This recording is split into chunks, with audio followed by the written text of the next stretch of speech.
Ever heard about a wombat and a swan becoming best friends? It might sound impossible, but sometimes the most unlikely friendships are the ones that surprise us the most. Well, let me tell you the coolest story ever about Wally the wombat and Sally the swan.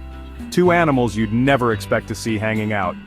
Their adventure is full of fun, courage, and a little bit of magic. Once upon a time, in a sunny green valley, Wally the wombat was digging tunnels and looking for yummy roots. He loved the feel of the soft earth under his paws and the gentle breeze that rustled the grass above. Wally loved his quiet life, but sometimes he wished he had someone to share his adventures with. The valley was beautiful, but it could get a little lonely when all you have are your own thoughts and the sound of the wind. One morning, while Wally was munching on a carrot, he heard a soft honk from the pond nearby. It was a sound he hadn't heard before, and it made him curious. He peeked over, and there was Sally, a beautiful swan, with feathers as white as clouds. She glided gracefully across the water, looking elegant and calm.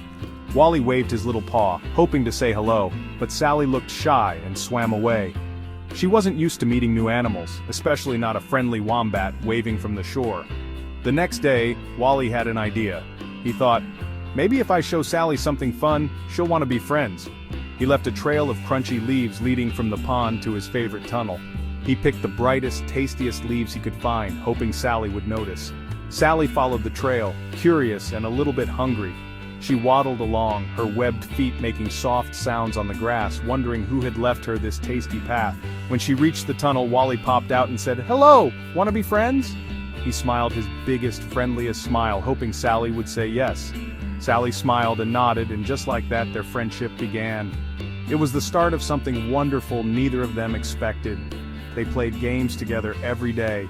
Sometimes they'd chase each other around the pond or invent new games only they understood. Wally would dig cool tunnels, making secret passageways and cozy hideouts for them to explore.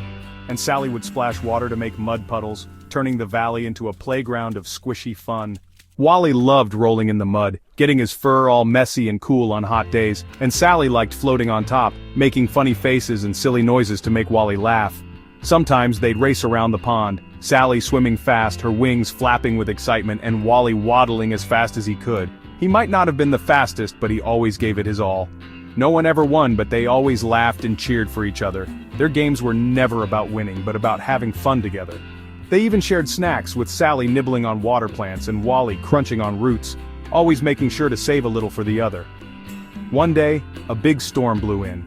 The sky turned dark, and the wind howled through the valley, shaking the trees and sending ripples across the pond. Sally's nest was in trouble. The rain was pouring down,